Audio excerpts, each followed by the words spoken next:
वैज्ञानिकों के लिए सबसे बड़ा सवाल है कि क्या यूनिवर्स में कहीं पर जीवन है।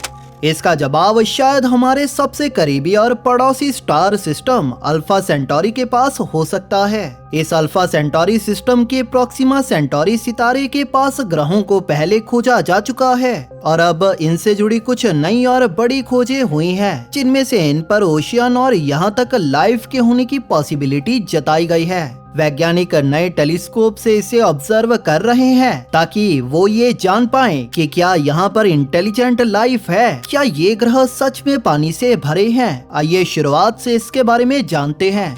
अल्फा सेंटोरी सिस्टम हमसे 4.37 लाइट ईयर्स दूर है। हाँ, ये सुनने में थोड़ा दूर सा लग सकता है, लेकिन ये हमारे सबसे करीब है।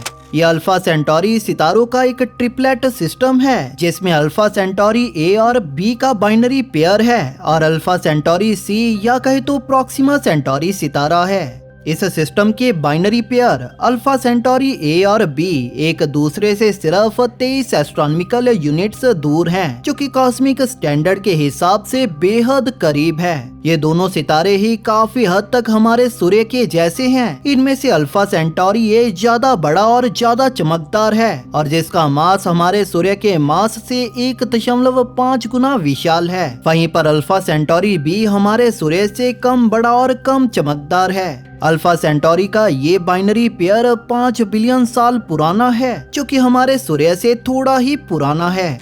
अगर बात करें इस सिस्टम के तीसरे सितारे की, तो ये एक रेड ड्वार्फ है, जिसका मास हमारे सूर्य के मास का 12% ही है और इसका रेडियस सूर्य का सिर्फ 15% है। इस अल्फा सेंटोरी का सरफेस टेम्परेचर भी 2700 डिग्री सेल्सियस के करीब रहता है। इस अल्फा सेंटोरी सिस्टम का ये वही सितारा है जो हमारे सबसे करीब है, लगभग 4.25 लाइट ईयर्स दूर, और जो हमारे करीब आता जा रहा है। आने वाले 27,000 सालों में प्रोक्सिमा सेंटोरी हमारी पृथ्वी से 3 लाइट ईयर्स की दूरी पर रह जाएगा।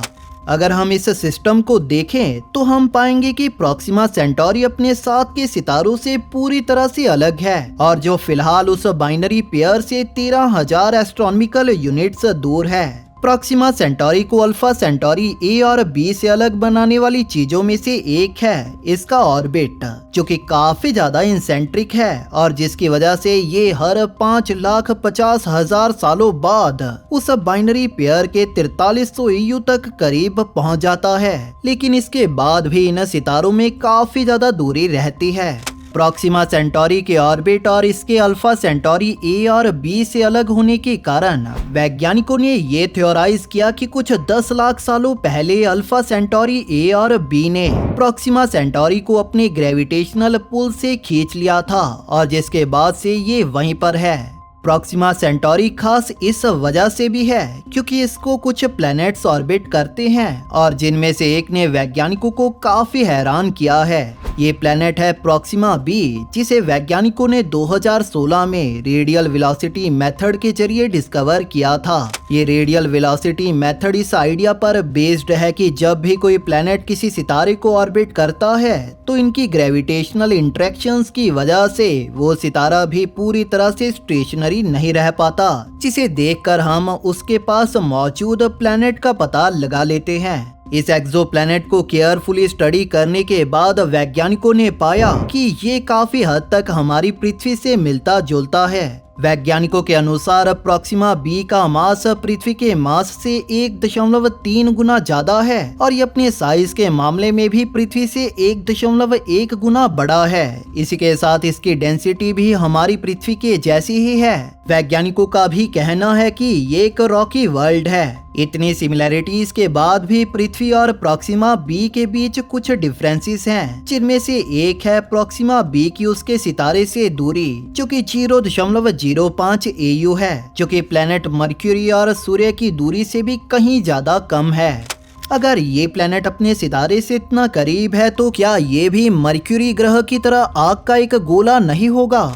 तो इसका जवाब है नहीं, क्योंकि प्रॉक्सिमा सेंटोरी एक धुंधला रेड ड्वार्फ है, जिसकी वजह से इस एक्सोप्लैनेट को इसके सितारे से पृथ्वी के कंपैरिजन में सिर्फ 60% ही एनर्जी मिलती है।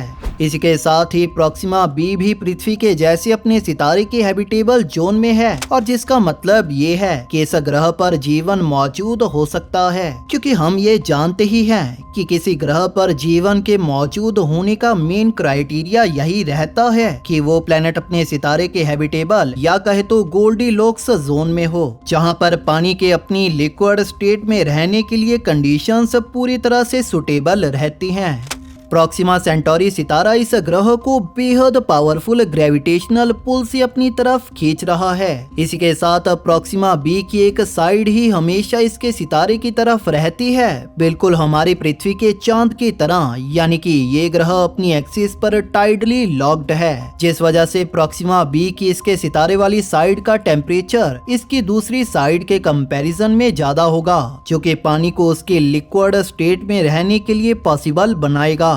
ये सब सिर्फ थ्योरी ही नहीं है, इसे 2 क्लाइमेट मॉडल्स ने भी सपोर्ट किया है, जिनके रिजल्ट्स रिसर्चर्स की एक्सपेक्टेशन से कहीं आगे रहे हैं। इन मॉडल्स ने प्रॉक्सिमा बी के क्लाइमेट को बेहद ही स्टेबल दिखाया, और जहां की कंडीशंस जीवन के इमर्ज होने और डेवलप होने के लिए सही थी। तो क्या प्रॉक्सिमा सेंटोरी पर पानी और जीवन दोनों चीजें मौजूद होंगी?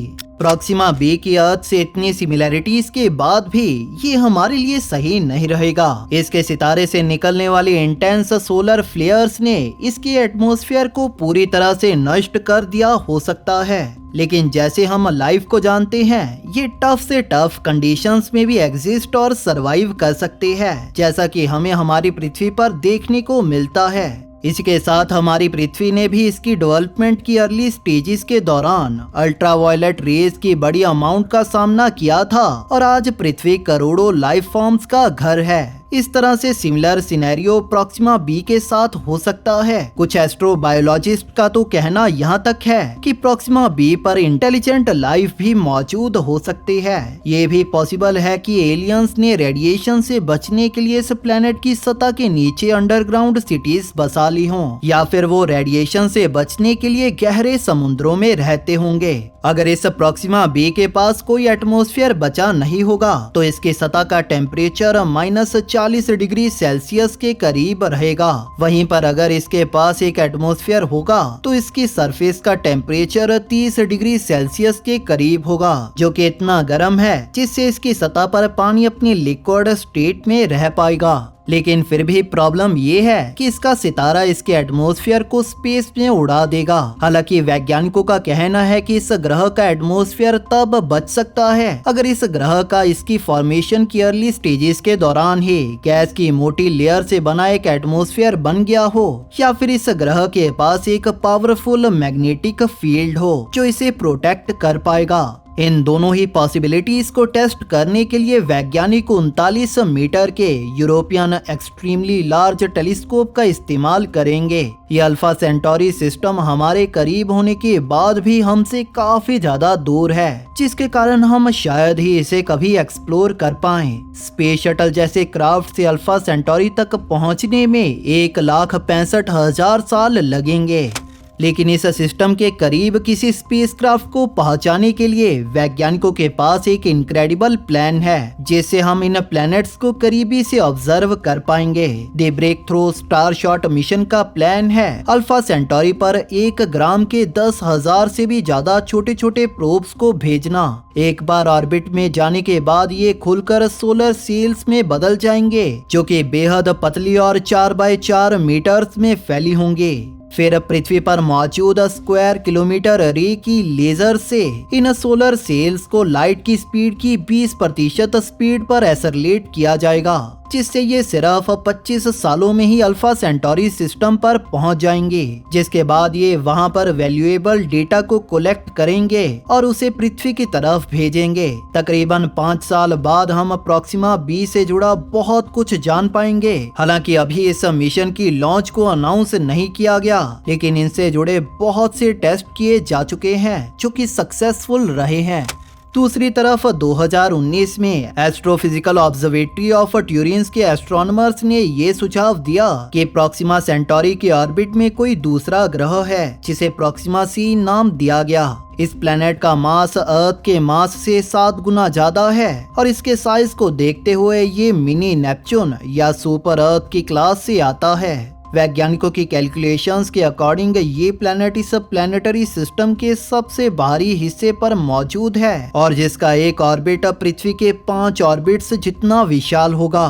इसके अपने सितारे से दूरी के कारण प्रोक्सिमा सी का एवरेज टेम्परेचर -234 डिग्री सेल्सियस से भी कम होगा। कुछ ऑब्जर्वेशंस के अनुसार इस प्लेनेट के पास कुछ यूनिक फीचर्स भी हैं, जैसे ये प्लेनेट डस्ट, एस्ट्रॉइड्स और डेब्रीज की एक रिंग से घिरा है जो कि शनि ग्रह की रिंग से भी 5 गुना विशालकाय है। लेकिन इस प्रोक्सिमा सेंटोरी की मिस्ट्रीज यहीं खत्म नहीं होती।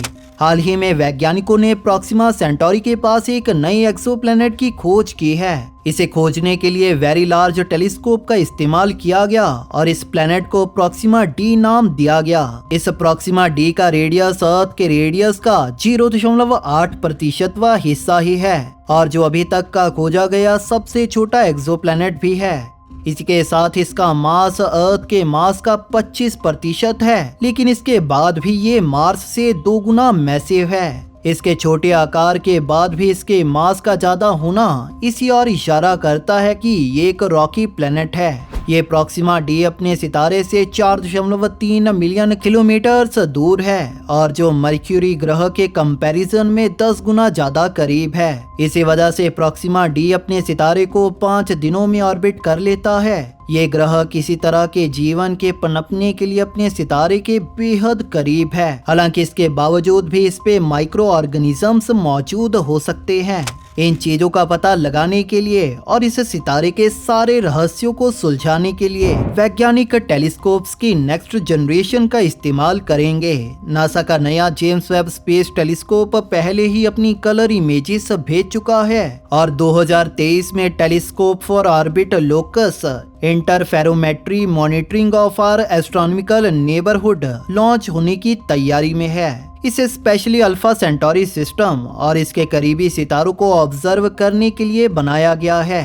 तो ये टेलीस्कोप क्या नई डिस्कवरीज करेंगे, आप हमें नीचे कमेंट सेक्शन में जरूर बताइए। इसी के साथ ये भी बताइए कि आपको ये वीडियो कैसा लगा। अगर आपको ये वीडियो पसंद आई तो इसे लाइक और शेयर जरूर करें और इसी तरह की और वीडियोस देखने के लिए हमारे चैनल को सब्सक्राइब जरूर कर लें। बेल नोटिफिकेशन ऑन करना ना भूलें ताकि नई वीडियोस की नोटिफिकेशन आपको अपलोड होते ही मिल जाए।